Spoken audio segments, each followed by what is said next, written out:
ایکش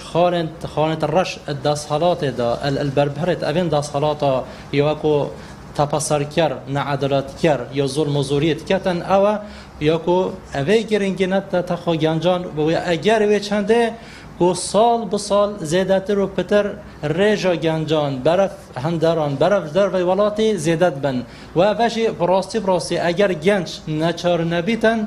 اكود بيجن افين خوشي نابيتن احتمالا يروحوا خود دان تسر زاروكت خو عيال خو كسوكارت خو هم دان تسر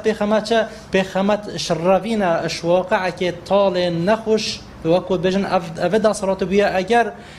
گنج يچتا خاندنگه چه دستدانینا یه بیت قطابی زانکوی هند پارنینا خوره و بتن یه خریج بیتن نایت تعیین کردن سرهلدانا چینایتی بو